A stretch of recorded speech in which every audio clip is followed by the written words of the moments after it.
Chers abonnés de Dabarou TV, bonsoir et merci de prendre ce rendez-vous. Le 30 janvier 2024, cela fait 4 ans que le journal Le Paraquois a été créé. Après 16 années de dur labeur et de services rendus, c'est avec fierté que le jeune média installé à Parakou fête ses noces de cire. Dans les cœurs des responsables du très jeune média Le Paraquois, la joie est à son comble. Ils fêtent les 4 ans d'existence avec un bilan très satisfaisant de leur journal. 4 ans de dur labeur, de travail acharné, d'obstacles et de défis relevés au bonheur de la population. Ce fut 4 belles années enrichies d'évolutions exponentielles, d'apprentissage à travers la publication des scoops, reportages et bien d'autres.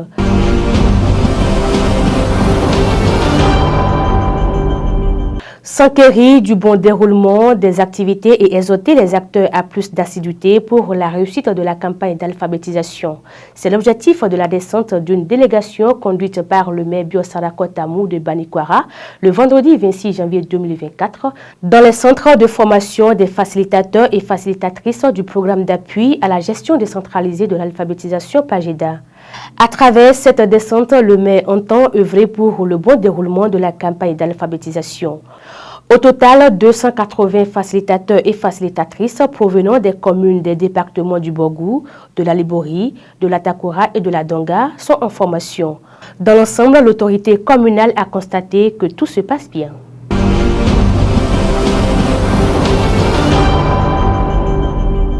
La moyenne d'admission au cycle de doctorat à l'université d'Abomey-Calavi est désormais fixée à 14 sur 20. Cette mesure vise à harmoniser des pratiques de gestion académique dans les écoles doctorales. C'est à travers une note signée par le recteur Félicien Avlessi le mardi 23 janvier 2024.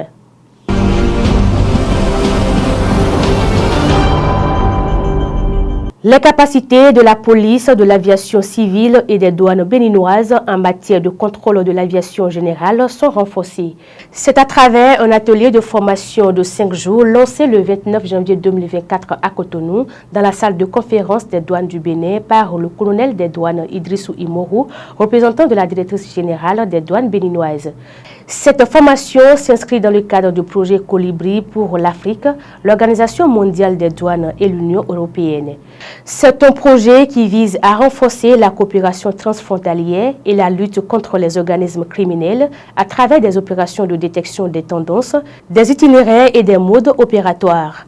Ainsi, il concourt également à la saisie des marchandises illicites et à l'identification des activités illégales perpétrées au moyen de l'aviation générale.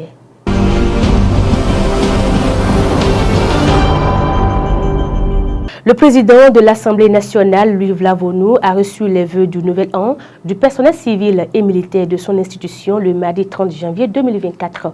Occasion pour le personnel de lui réaffirmer son soutien pour tous les efforts qu'il fournit pour l'amélioration de leurs conditions de vie et de travail.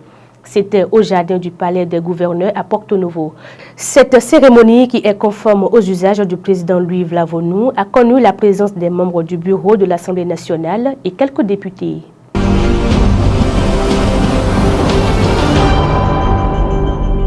Et pour boucler ce flash info, l'Union africaine a exprimé un profond regret après le retrait immédiat du Burkina Faso, du Mali et du Niger de la CEDEAO. Dans un communiqué publié le 30 janvier 2024, le président de la commission de l'UA, Moussa Faki Mahama, a appris avec un profond regret l'annonce du retrait du Mali, du Niger et du Burkina Faso de la CEDEAO. Selon le média Jeune Afrique, l'UA engage les leaders régionaux à intensifier le dialogue. Il faut souligner que ces 3 pays de régime militaire ont estimé le 28 janvier dernier que l'organisation sous-régionale est sous l'influence de puissances étrangères et qu'elle est de ce fait devenue une menace. C'est la fin de ce Flash Info. Mesdames et messieurs, merci de nous avoir suivis. Merci à Kurt Zamba, Romaric Fadjebe pour la réalisation. À très bientôt.